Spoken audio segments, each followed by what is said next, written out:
So hari ni kita nak belajar mengenai apa? Kita masuk topik baru. So bab 2, dalam bab 2 ni kita nak belajar mengenai apa? Kita belajar mengenai sel dan juga organisasi sel. Tapi untuk video pertama ni kita lebih nak membincangkan mengenai struktur sel dan juga fungsi sel. So, now apa yang kita akan belajar? Kita akan belajar macam mana nak menyediakan slide haiwan dan juga slide tumbuhan. Yang ini awak akan belajar di sekolah. Mengenal pasti struktur sel dan struktur tumbuhan berdasarkan pemerhatian melalui mikroskop cahaya dan menganalisis komponen-komponen sel dan tumbuhan seperti dalam mikrograf. Maksudnya ini adalah mikroskop elektron. Kita kat sekolah tak ada mikroskop elektron. So apakah kebaikan mikrograf ni atau mikrograf ni? Ia dapat melihat komponen-komponen dalam sel yang tak dapat dilihat oleh mikroskop cahaya yang biasa. So kita teruskan. Now, ini adalah cara penyediaan. So saya terus laju dekat sini. So aktiviti penyediaan slide tumbuhan dan juga slide haiwan. So mikroskop yang ada kat sekolah saya ni adalah mikroskop yang lama sebenarnya. So basically inilah paling cantik yang kami boleh snap. Okay, so di sini kalau lah awak tengok di sini, okay, ini adalah sel bawang. Yang ini pula adalah sel PP. Okay, now dalam sel bawang dan sel PP ni, awak tengok dekat sini dari segi saiz, sel bawang ni besar sikit. Sel PP ni saiz ni kecil. So basically kalau awak nampak, ini adalah satu sel kecil sangat.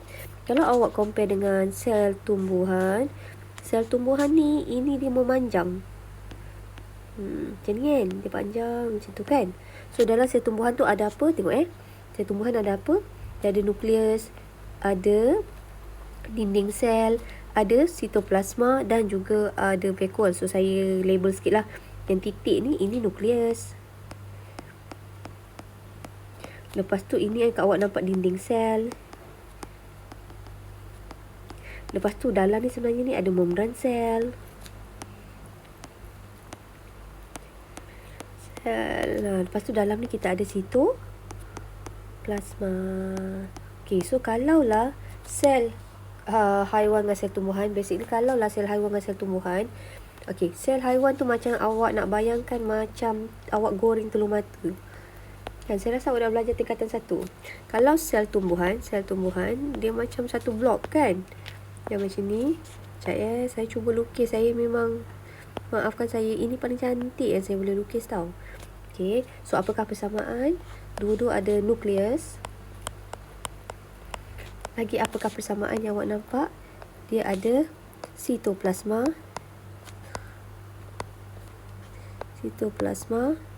Lepas tu apa lagi persamaan? Yang kat sini ni dia ada, sini ni dia ada membran sel. So persamaannya kalau awak tengok kat sini, dia ada nukleus, membran sel dan juga sitoplasma. Persamaan antara sel haiwan dan sel tumbuhan. So kita teruskan. Ini adalah sel, struktur sel di bawah mikrograf ataupun mikroskop elektron. Kita ada mikrograf. So daripada sini, kalau lah awak nak nampak kat sini jalan cerita dia, segala ketua adalah nukleus. Apakah fungsi nukleus? So fungsi nukleus ni, apakah fungsi dia? Nukleus ni dia mengawal semua aktiviti sel dan ia merupakan organel yang terbesar. Bayangkan contoh dia mengawal aktiviti sel ni, dia yang memberi arahan untuk hasilkan protein. Sintesis protein lah, hasilkan protein. So dia macam ketua segala ketua adalah nukleus. Okey, kemudian apa lagi fungsi nukleus? Fungsi nukleus ni dia boleh mengawal kita punya kandungan genetik. Kenapa? Sebab dalam nukleus kita ada kromosom. Dalam kromosom ia mengandungi DNA. DNA ni lah yang mengawal kita punya genetik, yang menentukan keturunan kita. Okey, so itu adalah kromosom. So lepas nukleus awak tengok ini adalah nukleus kan. So tepi-tepi nukleus ni awak nampak macam ada yang titik-titik ni. Okey, yang titik-titik yang awak nampak ni, ini adalah ribosom. Apakah fungsi ribosom? Dia adalah tapak sintesis protein, which is dia hasilkan protein. So awak tengok ribosom ni dia melekat kat mana? Dia melekat dekat satu jalinan yang kita panggil dia sebagai jalinan endoplasma kasar. Kalau lah kat gambar ni tak ada tahu. Kalau ada satu jalinan contoh tahu. Jalinan ni macam ni, ini jalinan tapi dia tak ada what do we call, tak ada ribosom. This one kita panggil jalinan endoplasma licin. Okey. Dia jalinan, so senang kata bila lah struktur dia berbeza, satu ada ribosom, satu tiada ribosom, so fungsinya berbeza. Kalau lah jalinan endoplasma kasar, fungsinya adalah mengangkut protein. Kalau lah jalinan endoplasma licin yang tiada ribosom tu, fungsinya adalah untuk menghasilkan lipid, penyah toksinkan darah dan juga hasil sampingan metabolisme. So kita dah settle dengan nukleus, kita dah settle dengan ribosom, kita dah settle dengan jalinan endoplasma kasar dan juga kita dah settle dengan jalinan endoplasma licin. Kemudian kita nak bayangkan ini macam lantai. Bayangkan ini macam satu kilang. Satu kilang, kita ada satu ketua, kita ada supervisor, dia ada satu ketua, dia yang bagi arahan. So nak bayangkan kat kilang of course ada lantai. So lantai tu bayangkan macam sitoplasma. So sitoplasma ni adalah untuk medium tindak balas biokimia. Dan di sitoplasma ni dia tersebar banyak organel atau struktur-struktur yang lain. Okey. So itu adalah sitoplasma. Now, saya kata saya nak bayangkan sel macam kilang. So kilang ni mesti ada tenaga. Kan? Kalau tak, macam mana kilang tu nak berfungsi? Macam mana kilang tu nak run? Macam mana kita nak hasilkan protein? So, awak bayangkan macam supervisor bagi arahan. Okey, hari ni kita nak hasilkan protein. So, ribosom hasilkanlah protein. Lepas dah hasilkan protein, then dia angkut pula oleh jalinan endoplasma kasar. Okey, so yang menjana tenaga dalam sel ni adalah mitokondria. So, mitokondria ni menjana tenaga. Okey, now kemudian kita dah tengok tadi saya cakap kan dia mengangkut protein kan. Awak bayangkan protein ni bahan mentah. Protein tu nanti boleh diangkut ke jasad Golgi. Okey, so apakah guna jasad Golgi? Jasad Golgi ni macam tempat packaging, pembungkusan. So di sini, okey, ini tadi 6, jasad Golgi ni dia boleh ubah suai dan membungkus protein kepada enzim. Dia boleh tukar protein kepada enzim. Dia boleh ubah suai membungkus protein kepada enzim. So itu fungsi jasad Golgi. So apakah vesicle? Anything berkaitan vesicle dia macam ada lori kecil ke yang kerja dia mengangkut. Tapi dalam kes ni vesicle ni sebenarnya ini adalah, kalau daripada gambar ni, ini untuk saya ini adalah vesicle rembesan. Sebab dia nak bawa bahan yang dihasilkan oleh jalinan endoplasma, oleh jasad Golgi ni kan. Oleh jasad Golgi kan dia nak pergi ekspor keluar.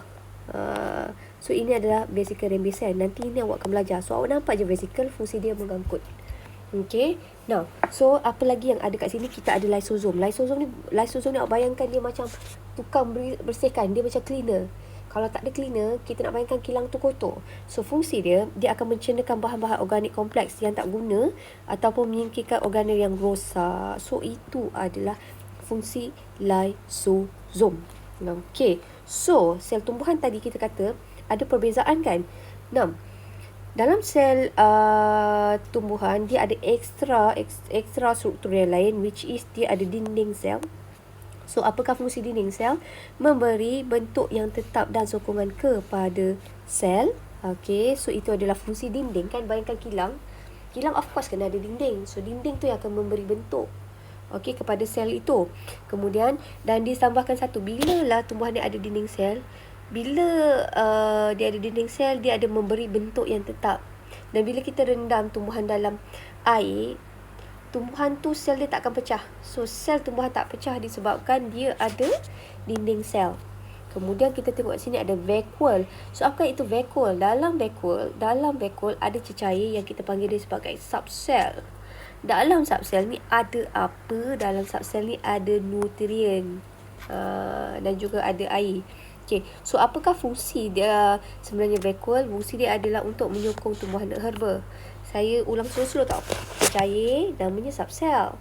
Kalau membran tepi ni ini kita panggil dia sebagai tonoplas. So vacuole terdiri daripada dua. Cecairnya namanya subsel, membran tepi tu namanya adalah tonoplas. Okey, so struktur yang ketiga yang ada pada sel tumbuhan tetapi tiada pada sel haiwan, kita ada kloroplas.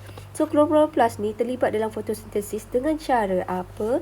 Okey, kloroplas akan memerangkap tenaga matahari atau tenaga cahaya kepada tenaga kimia. So this one actually adalah proses fotosintesis. Tapi kalau dalam biologi awak kena lebih detail. Okay, so kita terus laju. So ini adalah persamaan dan juga perbezaan antara sel tumbuhan. Persamaan sel haiwan dan sel tumbuhan punya jasad Golgi, membran plasma, mitokondria, nukleus, ribosom, sitoplasma. Okay, this is 5, this is 6, sitoplasma dan jalinan endoplasma. So dia ada 7 persamaan. Perbezaannya, kalaulah sel haiwan ni dia tak ada sel haiwan ni ada sentriol, tapi sel tumbuhan tak ada sentriol. Apakah sentriol? Sentriol adalah sentriol ni terlibat dalam penghasilan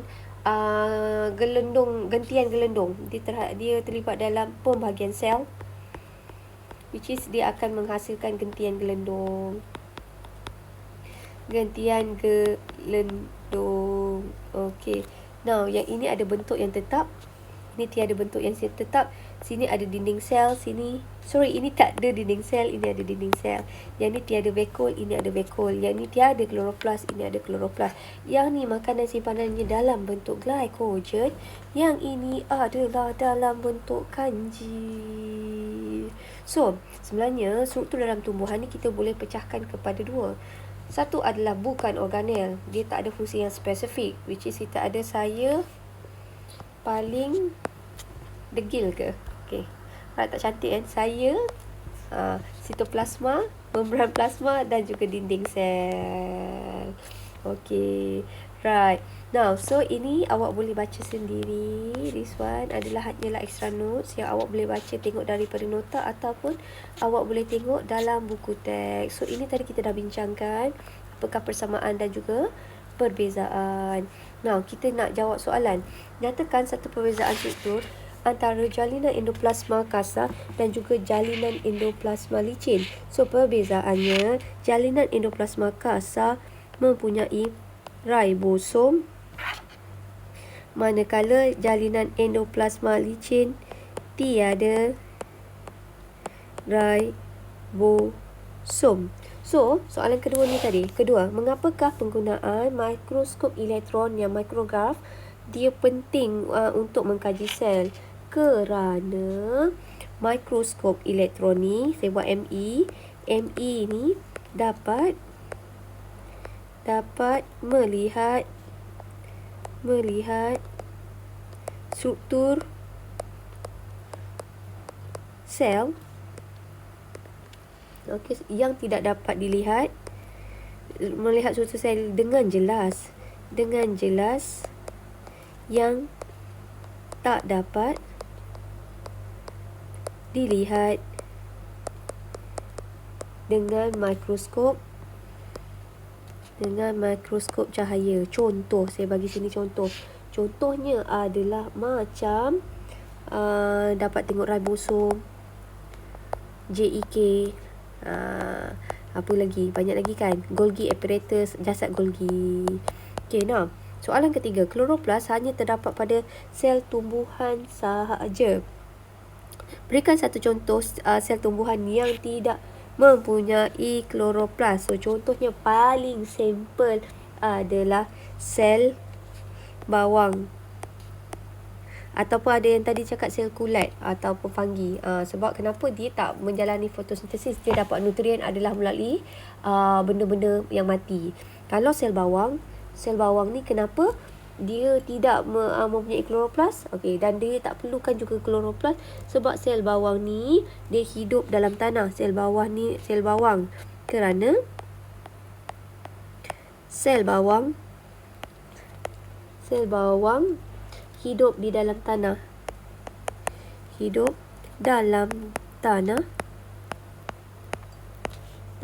dan dia mendapat makanan simpanan daripada organ simpanannya, which is berbawang.